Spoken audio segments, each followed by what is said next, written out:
Assalamualaikum warahmatullahi wabarakatuh dan salam sejahtera. Alhamdulillah berjumpa kita lagi di Pendakwah Teknologi. Sebelum ni, saya telah diberikan satu unit Wi-Fi router dari Totolink dan diminta untuk buat review tentang Wi-Fi router model X5000R ni. Pada mulanya, saya cuba buat testing yang biasa tapi saya tengok kan macam tak banyak benda yang best lah dengan benda ni.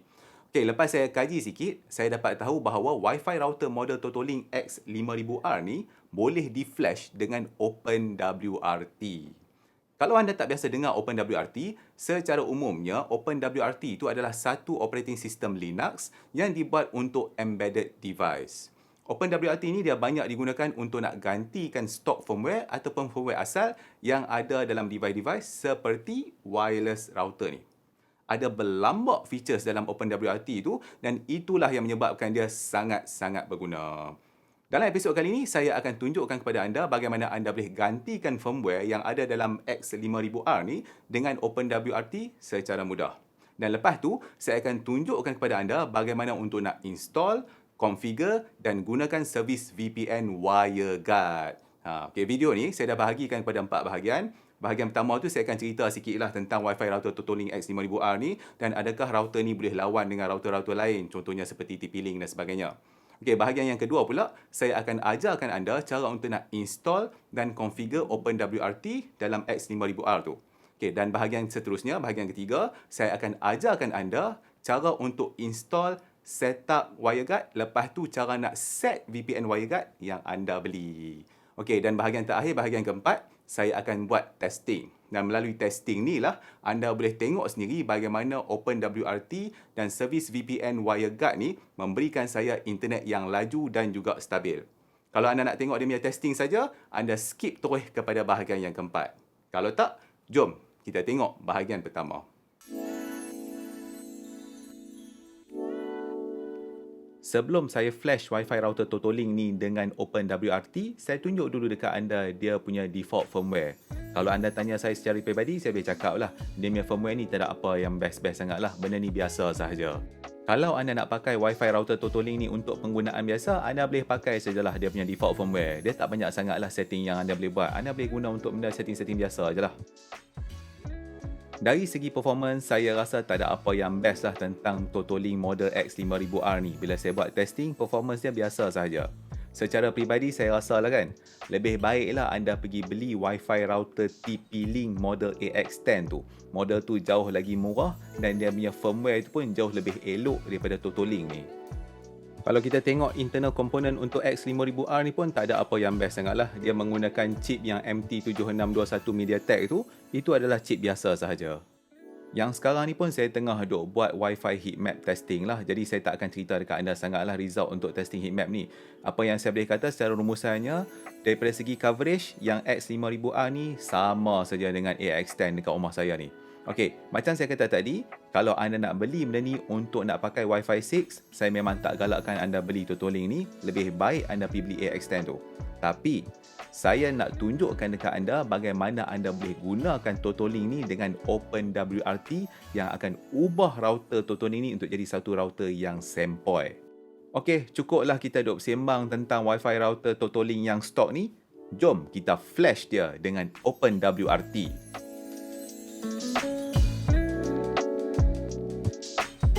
Mula-mula, anda download dulu firmware untuk OpenWRT bagi Totolink X5000R ni. Link untuk nak download ni saya dah letak dekat dalam video description. Jadi anda klik saja dekat video description tu dan download firmware yang .bin ni. Seterusnya, anda kena cek apakah IP untuk router anda. Saya punya ni adalah 192.168.0.1 ni. Jadi anda ceklah benda ni dekat anda punya computer network settings. Lepas anda dah dapat IP Wi-Fi router anda buka anda punya browser dan masukkan IP tu. Macam saya punya tadi 192.168.0.1 ni. Jadi patutnya anda akan nampak login page untuk Wi-Fi router Totolink tu. Masukkan anda punya password. Macam saya punya password ni saya dah ubah. Okey, jadi kemudian ada login masuk ke dalam Wi-Fi router Totolink untuk akses dia punya admin interface. Jadi patutnya anda akan nampak macam ni. Sekarang anda tekan pula dekat advance dekat bahagian menu atas ni dan dia akan tukar anda punya interface ni semua. Lepas tu menu kat belah kiri ni pun akan bertukar. Okey, dekat menu belah kiri tu anda tengok kat bawah sekali dia tulis tools tu, anda tekan dekat tools tu. Sekarang patutnya anda akan dapat beberapa menu baru dekat atas ni. Jadi kita nak klik dekat bahagian upgrade ni. Jadi dekat sini anda boleh guna untuk nak upgrade firmware. Jadi sekarang ni kita nak pilih file yang kita download tadi tu. So tekan button dekat choose file ni. Jadi anda buka dekat mana anda download yang firmware OpenWRT. Macam ni saya punya. Okey, bila anda dah dapat yang .bin tu, anda tekan open. File .bin tadi tu akan diupload kepada anda punya TotoLink router ni. Okey, bila dia dah selesai upload, maka anda tekan pula butang upgrade ni. Maka sekarang ni proses untuk nak flash firmware OpenWRT itu akan berjalan. Jadi biarlah proses ni berjalan sampai habis. Tapi dekat sini saya beritahu dekat anda satu warning. Masa dia tengah duk buat proses upgrading ni, anda jangan tutup anda punya wifi router ataupun turn off ke buat apa ke.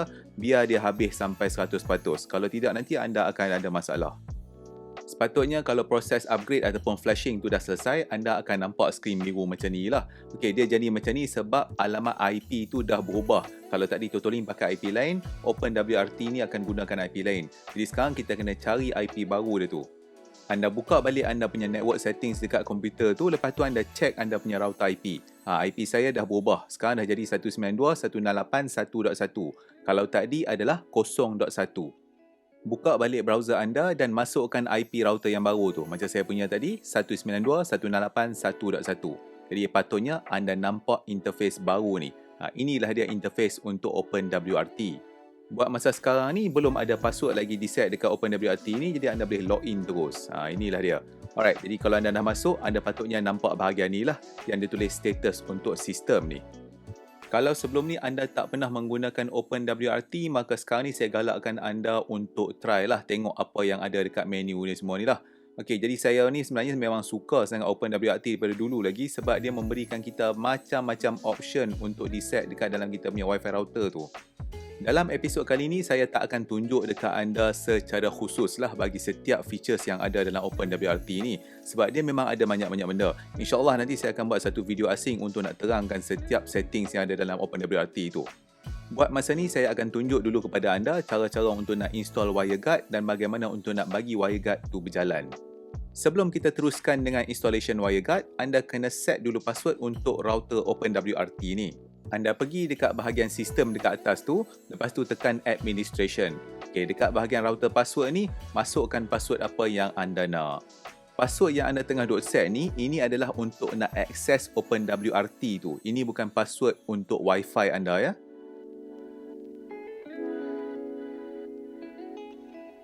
Okey, lepas selesai set password tu, sekarang jom kita install WireGuard. Okay, tekan dekat bahagian sistem dekat menu atas ni. Lepas tu anda akan nampak dia tulis software ni.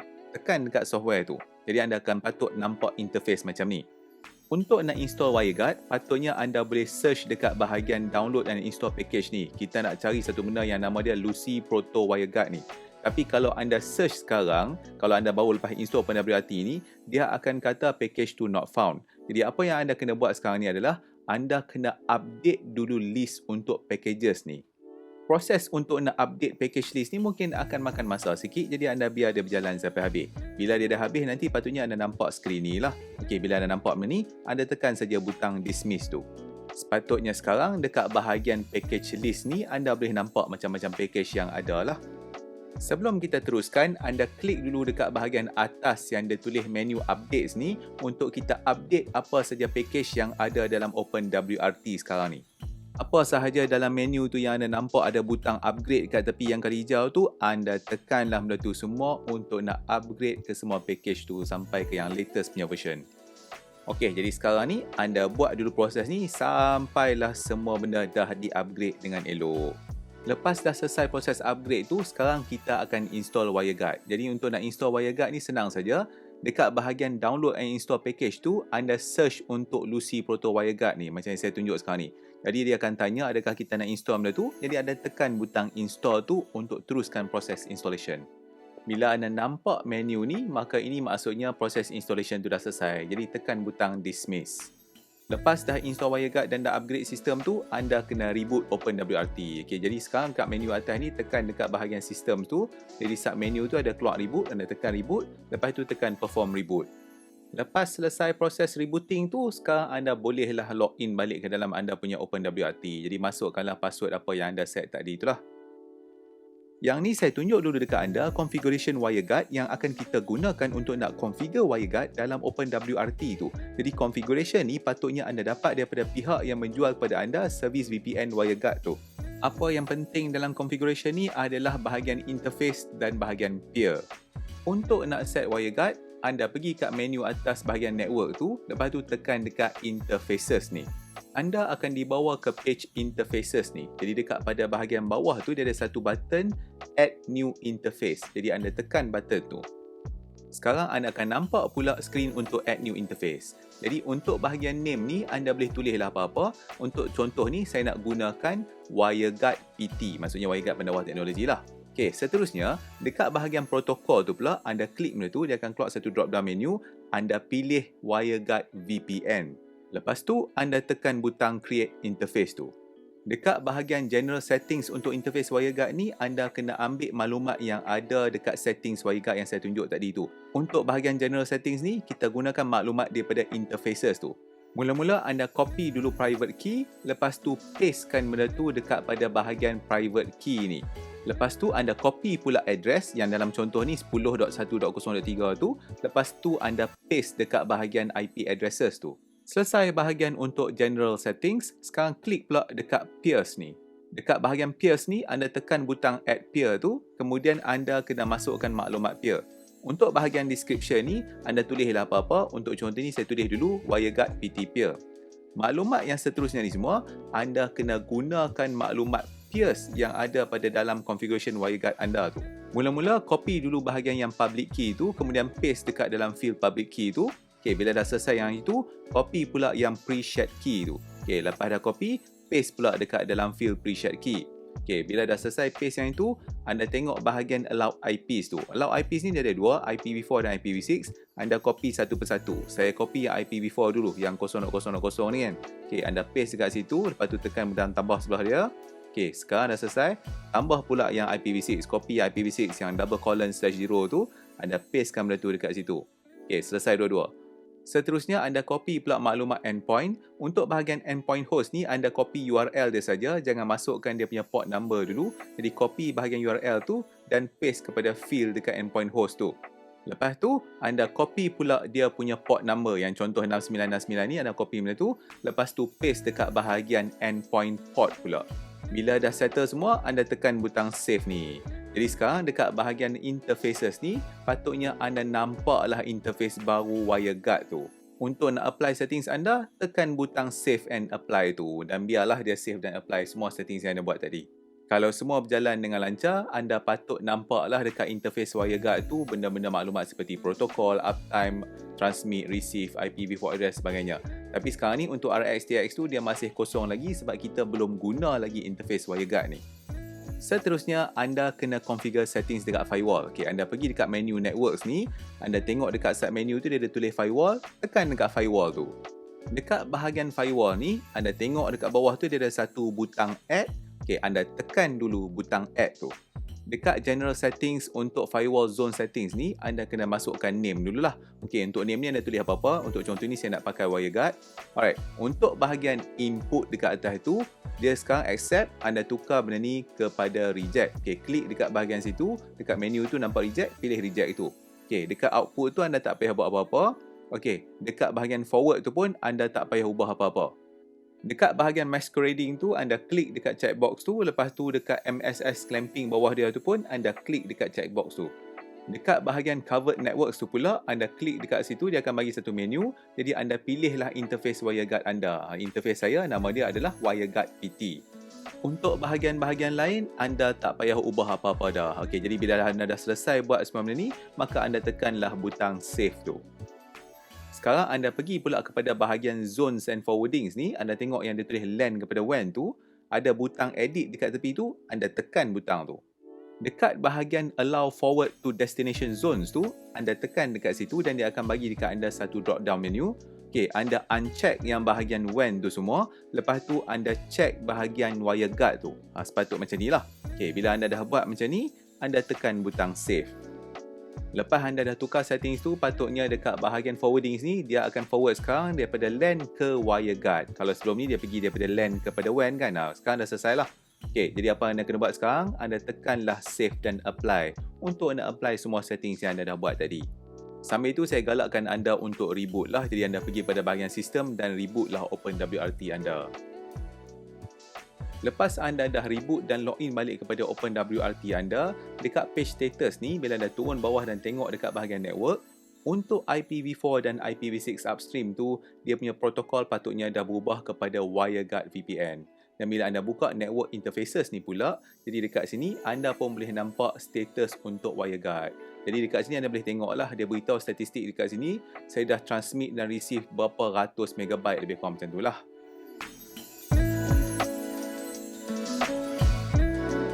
Pada bahagian seterusnya ni, saya akan tunjuk dekat anda bagaimana saya buat testing VPN WireGuard tu. Jadi laptop MacBook saya ni, saya dah sambungkan kepada Totolink Wi-Fi router yang kita dah install dengan OpenWRT dan WireGuard tu. Kemudian Totolink tu pula saya sambungkan kepada Huawei B818. Telefon yang Samsung S20 kat depan tu, saya buka Huawei Manager untuk nak tunjukkan dekat anda signal quality. Dalam router Huawei B818 ni, saya gunakan SIM card U-Mobile. Manakala untuk nak mengelokkan dan menstabilkan lagi signal 4G saya gunakan external antena disk Yagi ni. Jadi sebelum ni saya pernah buat review tentang antena ni. Jadi kalau anda berminat nak tahu lebih lanjut tentang antena ni, anda bolehlah tengok episod tersebut. Tapi apapun, seperti yang ditunjukkan dekat Huawei Manager ni, signal untuk saya punya U-Mobile ni agak baik. Cara sambungan pada B818 ni mudah saja. External antena disk Yagi ni saya sambungkan kepada port external main dekat router B818 tu menggunakan SMA kepada TS9 converter cable ni. Kemudian LAN port pada B818 ni pula saya sambungkan kepada Wi-Fi router Totolink tu punya WAN port. Untuk nak bagi anda senang faham, saya tunjuk dia punya sambungan lah. LAN port dekat B818 ni saya sambungkan kepada WAN port Wi-Fi router Totolink tu. Lepas tu saya cocok satu Ethernet cable pergi dekat LAN port Totolink, pergi ke MacBook saya. Benda putih yang anda nampak bersambung dengan MacBook tu, itu adalah Thunderbolt kepada Gigabit Ethernet adapter. Jadi untuk testing ni, saya gunakan network cable lah. Saya tak menggunakan Wi-Fi. Ni saya tunjukkan dekat anda network settings dekat MacBook saya lah. Jadi komputer saya dapat IP daripada Wi-Fi router Totolink tu. So router tu punya IP adalah 192.168.1.1 tu lah. Dan sambil tu saya tunjuk dekat anda, saya tak gunakan Wi-Fi lah. Macam saya kata tadi, saya gunakan network cable untuk testing ni. Seperti biasa, testing pertama saya akan gunakan speed test. Okey, dekat atas tu anda boleh nampak dia punya latency adalah 5 millisecond kepada speed test server. Okey. Lepas tu download dapat 149.45 megabit per second. Ni kira okey, laju lah untuk U-Mobile ni kan. Lepas tu upload dia pula dapat berapa ni? Kita tunggu sat. Dapat 81.44 megabit per second. Okey lah tu. Okay, sekarang saya buat testing untuk fast pula. Kita tengok berapa dapat dekat fast. Download kat speed test tadi kita dapat dalam 145 megabit per second lebih kurang macam tu. Yang ini dekat fast ni pun kita nampak download dapat dalam 140 megabit per second. Yang mantap jugalah servis VPN WireGuard yang saya dapat ni. Untuk nak tunjukkan dekat anda betapa mantapnya network menggunakan Wi-Fi router Totolink yang dah di-flash dengan OpenWRT dan diinstal dengan WireGuard, dicampur pula dengan VPN servis WireGuard yang mantul ni, saya run streaming dekat beberapa device. Sekarang ni saya sambungkan 4 device kepada Wi-Fi router Totolink tu menggunakan wireless. Jadi yang belakang sekali tu itu adalah iPad dan dekat iPad tu pula saya buka YouTube. YouTube tu punya video tu resolution dia adalah 1080. 3 telefon yang depan tu pula ada 2 iPhone dan 1 Samsung. Yang Samsung tu saya buka Netflix, manakala iPhone tu pula dua-dua saya buka video dekat YouTube channel saya dan video tu semua dalam resolution 4K. Yang dekat laptop tu pula adalah statistik untuk traffic usage. Untuk nak buat testing ni lagi sempoi, saya buka sekali YouTube dekat laptop dekat belakang tu. Jadi dekat laptop tu, dia punya resolution video YouTube tu adalah 4K. Itu saya tunjuk dia punya stats for nerds. Jadi sekarang ni, ada 5 device yang tengah duk buat streaming. 4 device duk buka YouTube pada 4K dan juga 1080. 1 device duk buka Netflix. Dan macam apa yang anda boleh tengok, video semua berjalan smooth saja. Tak ada apa masalah langsung. Memang terbaik lah benda ni. Yang ni saya tunjuk dekat anda statistik penggunaan WireGuard VPN saya ni lah. Uptime tu 49 minit, maksudnya saya dah pakai benda ni selama 49 minit. RX tu adalah receive, saya dah terima data sebanyak 3.15 GB. TX tu maksudnya transmit, saya dah transmit data sebanyak 621 MB lebih. Jadi selama 49 minit ni, inilah penggunaan data saya. Inilah dia setup masa saya tengah duk buat testing ni. Saya memang sangat berpuas hati dengan OpenWRT dan juga servis VPN WireGuard yang saya dapat ni. Alright, itulah dia cara untuk nak install, configure dan gunakan OpenWRT dan juga WireGuard dalam Wi-Fi router Totolink X5000R ni. Walaupun saya kata X5000R ni bukanlah satu wireless router yang best pada keadaan asalnya, apa yang menyebabkan dia ni special adalah model ni. Ni model ni spesifik pada X5000R ni merupakan salah satu Wi-Fi router version 6 yang boleh diinstal dengan OpenWRT. Kalau anda tengok senarai supported device dekat website OpenWRT tu, untuk Wi-Fi router version 6 ataupun yang 802.11ax tu, hanya ada 6 model wireless router sahaja yang boleh support OpenWRT dengan mudah. Dan antara yang paling senang dan murah untuk dapat dekat Malaysia ni adalah X5000R ni. Ini yang menyebabkan Wi-Fi router ni sangat-sangat berguna. Alright, dalam video ni saya tunjukkan kepada anda cara untuk gunakan servis VPN WireGuard melalui rangkaian 4G. Tapi kalau nak ikutkan, anda boleh gunakan bermacam-macam servis VPN dan network proxy yang lain seperti OpenVPN, vTuray, ShadowSox dan macam-macam lagi. Bukan hanya pada 4G, tapi untuk semua jenis rangkaian internet. Berbalik kepada network 4G ni, apa yang bagus tentang kaedah ni adalah anda tak perlu nak susah payah untuk mod 4G router anda. Saya punya yang B818 tu saya tak modify langsung. Saya sambung direct kepada Totolink ni, lepas tu internet terus jalan. Dalam episod yang seterusnya, saya akan tunjukkan kepada anda cara untuk nak set up OpenVPN dan juga vTuray. Okay, sambil itu, link untuk nak beli Wi-Fi router Totolink model X5000R ni, saya dah letak dekat video description ni. Okay, kita dah sampai kepada penghujung episod kali ni. Kalau episod dan channel ni berguna kepada anda, maka janganlah lupa untuk like video ni dan subscribe kepada Pendakwah Teknologi. InsyaAllah kita berjumpa lagi dalam episod yang seterusnya. Terima kasih lagi sekali kerana menonton. Assalamualaikum.